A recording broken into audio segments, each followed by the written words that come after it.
aujourd'hui en 2025. Est-ce que le cinéma français peut rivaliser avec le cinéma hollywoodien dans le registre de la science-fiction? Pourquoi je vous dis cela? Tout simplement car actuellement sur nos écrans, il y a le film de Cédric Jiménez, Chien 51. Un film avec un budget assez conséquent, exclusivement dans le registre de la science-fiction. J'ai été le voir, étant fan d'SF, et naturellement, je vais vous faire mon retour. Mais avant cela, n'oubliez pas, si vous n'êtes pas abonné, pensez à le faire, pensez à la petite cloche pour les notifs, et surtout pensez à me mettre en commentaire tout simplement votre opinion. Let's go!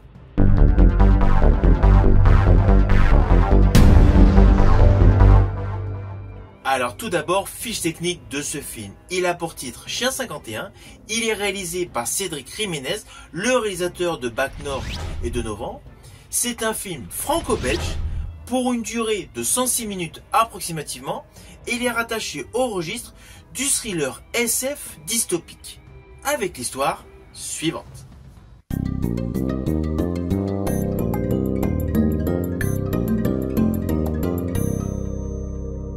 Alors avant de vous dévoiler les grandes lignes scénaristiques de ce film, sachez que ce film Chien 51 est une adaptation d'un roman du même titre sorti en 2022, écrit par Laurent Godet. Naturellement, comme toutes les adaptations de romans, il y a des modifications. Donc ne cherchez pas à retrouver tous les détails du roman original. Ainsi l'histoire s'en retrouve quelque peu modifiée. Nous sommes donc dans un futur dystopique à Paris. Plus précisément en 2045. De ce fait, il y a beaucoup d'éléments visuels qui sont très proches de nous aujourd'hui. Nous découvrons donc une ville divisée par des zones sociales où une intelligence artificielle répondant au nom d'Alma aide largement toutes les affaires policières afin tout simplement d'endiguer la criminalité. Il y a principalement deux zones qui sont présentées dans le film, la zone 2 et la zone 3, et la police semble être totalement militarisé.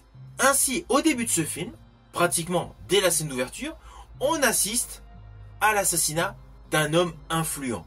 Là s'enchaîne une course-poursuite, ne permettant pas la capture des commanditaires du crime, puis nous basculons tout simplement sur le lendemain matin, où un policier qui a beaucoup de troubles du sommeil va démarrer son enquête. Alors, ne vous inquiétez pas, je n'irai pas plus loin sur les lignes scénaristiques de ce film. Comme d'habitude, je ne veux absolument pas vous spoiler. Mais d'entrée de jeu, sachez que ce film a un côté de buddy movie. Pourquoi? Car nous avons le flic sur le fil du rasoir, limite has-been, interprété brillamment par Gilles Lelouch, répondant au nom de Zem, et la fonctionnaire de police à un grade supérieur, travaillant dans une zone supérieure, interprétée par Adèle Exarchopoulos, répondant au nom de Salia. Oui, je vous ai fait très rapide leur présentation, car plus on va avancer dans l'histoire, plus on aura des détails qui vont les rendre attachants. Car naturellement, le policier Zem a une origin story assez rude, et la policière Zalia, en fait, s'est retrouvée par un concours, par un jeu, dans cette fameuse zone lorsqu'elle était jeune. Donc il y a une vraie origin story sur les deux personnages qui, sur le plan de départ, ont l'air antagonistes, mais ont des similitudes par rapport à la rudesse de la vie. Ainsi, je vous le dis tout de suite, l'histoire est parfaitement calibrée. C'est une bonne histoire, c'est bien ficelé, et cela tient en haleine du début jusqu'à la fin. Car dans ce film, il y a plusieurs twists, plusieurs rebondissements, et alors le final a certes un petit côté prévisible, comme tous les films SF de ce type, mais tout de même une séquence inattendue. Ah oui, pour la petite histoire, sachez que ce film a été présenté à la Mostra de Venise en 2025. C'était pour la petite histoire. Alors concernant l'aspect visuel de ce film, car essentiellement on se dit film SF, il faut que cela envoie du lourd, surtout que le budget de ce film est entre 40 et 50 millions. Naturellement je parle en euros. Donc le côté visuel est très bien élaboré. Dès l'ouverture nous découvrons un Paris nocturne, cela permet implicitement d'endiguer certains détails qui seront trop proches de notre époque et de rajouter des effets lumineux qui accentue un effet moderne. Les uniformes des policiers se rapprochent davantage de forces spéciales et il y a pas mal de petits détails high-tech, comme des bracelets d'identification, des drones en permanence, des effets de caméra, Lorsque je dis effets de caméra, c'est des effets de caméra de surveillance, un peu comme dans la série Person of Interest, et pas mal de petits écrans ici et là. En fait, tout le côté design, tout le côté high-tech est radicalement proche du film Seven Sisters, Noomi Rapace. Si vous avez aimé ce film en termes de décor, en termes de design, en fait ce film, Chien 51, est dans la même veine. Perso, j'ai particulièrement aimé tout l'effort de travail dans les décors. En plus, comme dans beaucoup de blockbusters américains, il y a le côté high-tech, hyper propre, hyper lisse, hyper stylisé pour la haute société. Je pense notamment au bureau du ministre interprété par Romain Duris et naturellement le grand commissariat où travaille la policière Salia avec des écrans dans la même veine que dans Minority Report avec Tom Cruise. Alors oui, il n'y a pas le côté incurvé, mais le côté translucide avec des effets de lumière, des effets de touche, des effets colorisés, c'est dans le même style. C'est indéniable que vous aimez ou pas ce film, il y a une véritable volonté qui a tout simplement pour ambition de mettre en exergue un visuel topissime. La reconstitution de Paris avec différentes zones représentant différentes classes sociales avec naturellement des checkpoints blindés en termes de technologie assure une immersion totale. À cela s'ajoute un rythme assez soutenu. Il y a certes des moments de dialogue, des moments d'émotion. Je pense notamment lorsque le personnage Zem va avoir une amie médecin. Mais cela n'empêche pas qu'il y a énormément de scènes d'action. Le film est totalement énergique. Avec des courses-poursuites spectaculaires, des gunfights bluffants et surtout une tension très soutenue. À cela s'ajoute naturellement un duo d'acteurs impeccable. Alors autant Gilles Lelouch est un acteur que j'apprécie dans beaucoup de films. Autant Adèle Exarchopoulos, c'est plutôt moyen. Je vous cache pas, ce n'est pas une actrice selon moi qui me hype dès qu'elle est dans un film. Et bien dans ce film, elle est top. Moi qui ne suis pas du tout un fan de cette actrice, dans ce film, je l'ai trouvée vraiment impeccable. Elle croit en son rôle et elle le joue à merveille. Et les différentes transitions d'état physique, de mentalité, de ressenti qu'elle dégage nous permet vraiment de croire en son personnage. Son jeu d'actrice dans ce film est bon. Ceci dit, cela n'empêche pas que Gilles Lelouch dans ce film est selon moi vraiment le pivot, le pilier central de ce film.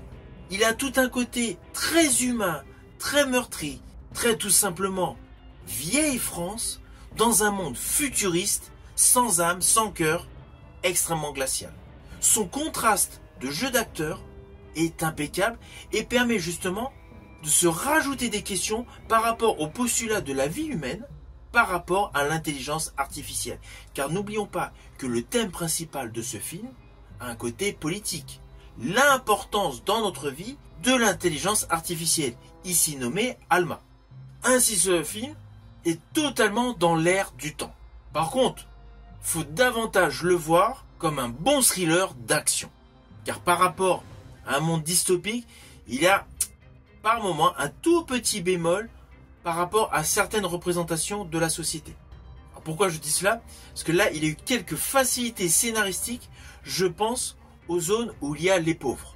On a vu ça moult fois dans les films. Mais bon, cela passe, car cela permet vraiment de distinguer une grosse différence entre les zones. Un peu comme jadis le roman d'H.G. Wells où il y avait les alpha plus et les alpha moins. Et bien là, c'est la même chose. Il y a vraiment une grosse différence entre la zone 2 et la zone 3. Et d'ailleurs, la notion de jeu pour des enfants pour pouvoir intégrer la zone supérieure, la zone où on vit mieux, c'est une idée intéressante. En fait, ce film aborde plusieurs thèmes contemporains importants. Principalement la grosse fracture sociale, la surveillance, l'IA, mais surtout la domination de l'IA au cœur des services de l'ordre. Alors oui, l'effet Minority Report plane sur tout le film, c'est évident. Mais ne faites pas de comparaison, car d'un côté nous avons un blockbuster survitaminé réalisé par Spielberg, porté par Tom Cruise, de l'autre côté nous avons une première grosse expérience de qualité SF à la française. Donc la comparaison n'est pas à faire. Néanmoins, ce film Chien 51 est selon moi une pépite. Alors oui, je pense qu'il va y avoir pléthore de critiques qui vont descendre ce film, car il y a beaucoup d'éléments qui ont été inspirés par d'autres films, c'est indéniable, mais c'est innovateur pour le paysage cinématographique français. Et puis il ne faut pas oublier qu'à Hollywood, il y a pléthore de remakes. Donc le fait qu'on reprenne ici et là quelques idées de blockbusters américains pour les mettre à la sauce Frenchy, perso cela ne me gêne aucunement. Surtout que c'est très bien réalisé. Le rythme de ce film est totalement soutenu. Et l'histoire est totalement cohérente. Et il y a des séquences, des scènes qui sont gorgées d'émotions tout en étant extrêmement simplistes. Alors, ne vous inquiétez pas, c'est juste un détail visuel que je vais vous préciser, que j'ai particulièrement aimé, mais que j'ai trouvé chargé d'émotions.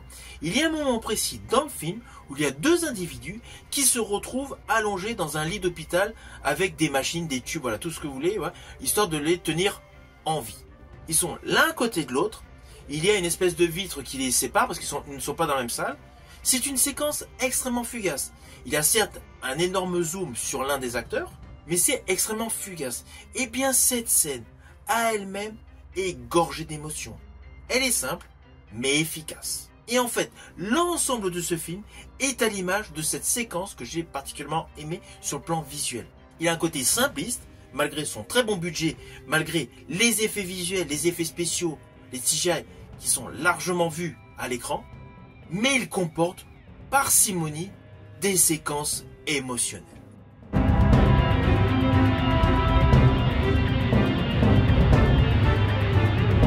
Alors au final, j'estime que ce film Chien 51 est une proposition audacieuse dans le cinéma français.